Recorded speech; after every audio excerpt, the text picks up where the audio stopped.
Welcome to Fate Awaken, and we have here Awaken the Minis, Boneyard set from Icons of the Realms.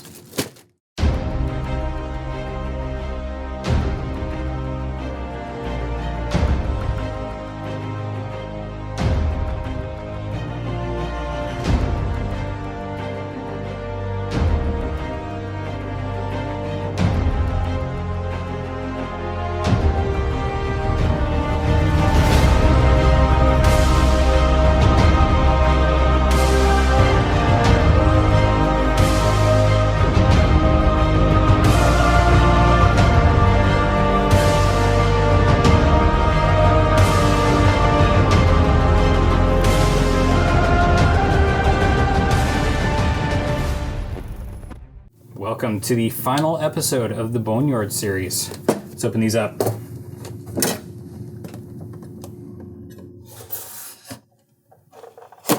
Watch it.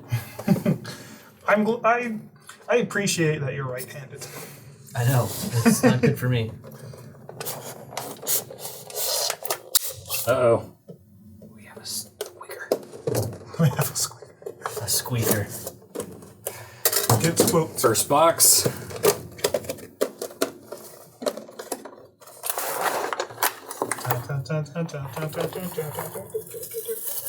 First mini of the first box. What is that? That is going to be the Avatar of Death. Ooh. Ooh.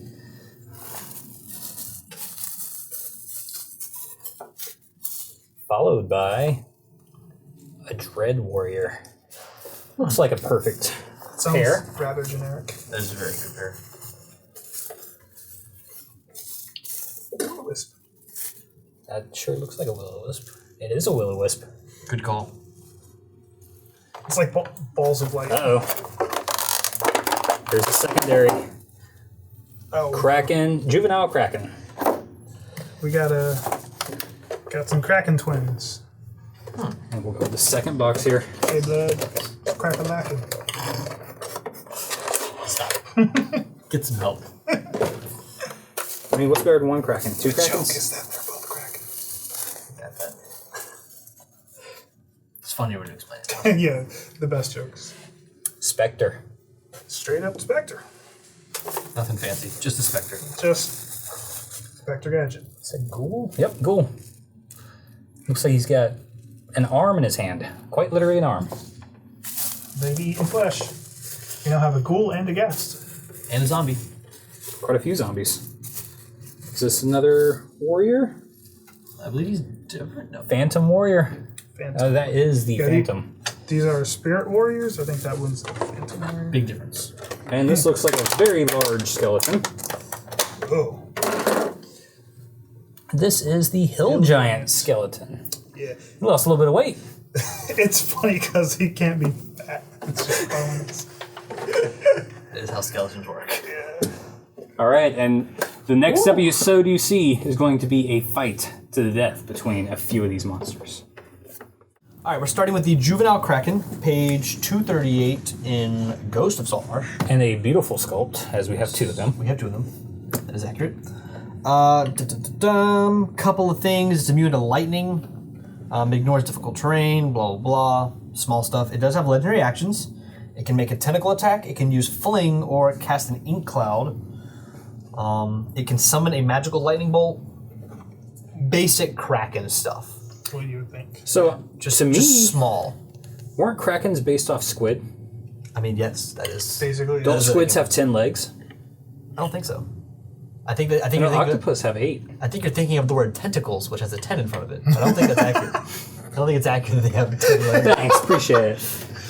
the hot Next take- episode, I'm bringing this up on you. I mean, like, tennis does not have 10 players. What was the CR of this thing? CR is 14. 14. I think the normal Kraken, think Kraken is is like 22. 21. Yeah, It's above 20, for yeah. sure. So that's pretty cool if you want to throw one at them, but there's no way they're gonna survive it. I think the best way to put this is Mama Kraken has 2 babies. Sure. Yeah. I mean, action economy's there. It would be a good fight, two Krakens. This might be, I don't know when this appears in Ghost of Saltmarsh, but I imagine it's towards the end of Ghost of Saltmarsh. It is Because towards the end. This better be towards Because the end. Yeah, that's it's not Salt March isn't the hugest module. There's a lot of different things. So yeah, I mean they're fun. I feel like aquatic combat is very slept on in D&D. I feel like we don't do a lot of aquatic combat. However, it's just awkward. Because it does more than just like 2-dimensional space. You actually have to go up and down. It's a lot harder to do as a DM. Yeah, it's visually, I guess. Yeah, it's messy. And a lot to keep track of. There's an interesting story to go along with the Kraken in our one of our later minis, but we'll touch on it later. So we have the Hill Giant skeleton, specifically. Yes. Tales from the Yawning Portal, page 236, if you have your books handy. So this one is a CR7. It's basically a skeleton, but giant. To give you a frame of reference to what a regular Hill Giant looks like, there you go. That's backpack not included. Mostly fat. He slims down quite a bit when he becomes a skeleton. Very much so. Immune to poison, as most skeletal beings are. I feel like everything in this set's going to be immune to poison. Yeah, it's pretty dirty. Other than that, it's basic. I mean, it's literally just a giant skeleton. It does have turn immunity again, so once again, turn undead, not effective. Yep. I'm too big to care. Yeah, carries a giant scimitar. In this case, a giant club, but that's DM's discretion what weapon you want to give him. Skeletons are fun because there's a stat block, and then as a DM, you can give them whatever you want. Exactly. You can make it 2 skeletons in a trench coat, whatever your floats your boat. It makes 5e a lot easier to alter, though. Very much a templated.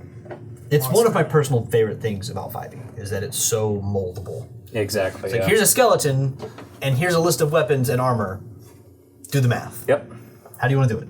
And I think your next one is a perfect Yes. The variation. next one is very fun, which I have a fun story about, but let's get into the nitty-gritty first. Page 164 in the Dungeon Master's Guide for this one, actually, because he comes from the Deck of Many Things. So, for those who are familiar, Deck of Many Things, big deck. As you cycle through the cards, different effects happen to the summoner of the cards, I guess you could say. This one specifically is the Skull card. Should a character draw the Skull card, the Avatar of Death will be summoned 10 feet in front of them and immediately gets an attack. Yep. So before initiative is even rolled, they get an attack.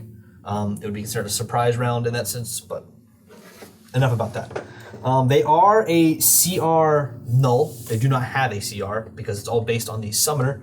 So the way it works is when the Avatar of Death is summoned, it actually takes half the hit points of the summoner. Yes. The stipulation is only the summoner can fight it. Anyone other than the summoner who attempts to join the fight Another one will appears. summon another Avatar of Death, which takes their hit points. Correct. So if one person in the party is attacked, the rest of the party is best to stay away, or else summon more Avatars of Death. Yep. Key ability is its Reaping Scythe. Deals 1d8 slashing plus 1d8 necrotic. Pretty basic stuff.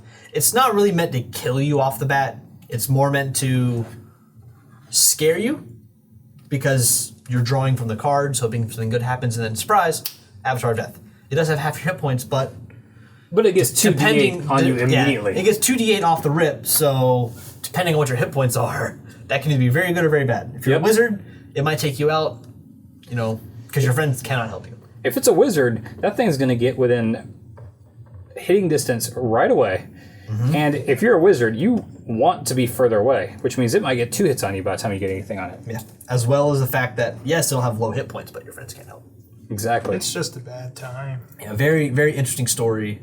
We had a one-shot we ran once where the party was actually underwater fighting, sort of trying to solve a puzzle. And this puzzle revolved around a pillar that had different runes and etchings for each of the schools of magic, so conjuration, abjuration, yada, yada, yada. We had successfully lit every rune. The only one left was necrotic, and no one in the party had a necrotic spell. So we turned to our best friend, the Deck of Many Things, and just started drawing cards, hoping for the best. Turns out we drew the Avatar of Death. The Avatar of Death killed one of the other party members, but then we specified, technically, the attack dealt necrotic damage and released the power of the pillar. So yeah, we lost a friend, but the necrotic damage counted, so it's all good. It was fair. Everything worked out for the best. That just left me with so many more questions. The best part is there was also, I believe, I don't know if there was a young Kraken, but there was multiple aquatic creatures. So it's interesting that there's a young Kraken. I think there was was it a merfolk or like tritons? There were merfolk involved in that escapade as well. We were also giants at one point, tromping through the world. Like, Yep, think of Alice in Wonderland. yeah, stepping on mountains and things. It was very trippy. I feel like the moral of the story here is just don't draw from the deck of many things. But it's so much fun. It's just never. And it worked But for them. it's so much fun. It's never worth it. At one point, I became a call center representative with a scrying orb. It's interesting. Eat your vegetables, stay in school, and don't draw from the deck of many things. Definitely draw from the deck of many things as often as possible. This is why you play warlocks. This is why you play clerics. So that's the last of our creatures. Yeah, the next episode, y'all are going to see a fight between a few of these. So you're going to team See up some like MMA. 3-on-3, I think. Yeah, We'll figure it out. we'll do a little We'll make it work. NFL Oh, yeah. draft. But- guess what? Thank you for watching. This is sponsored by Final Round Game Shop, finalround.games here in Ladson, South Carolina. Thank you everyone for watching.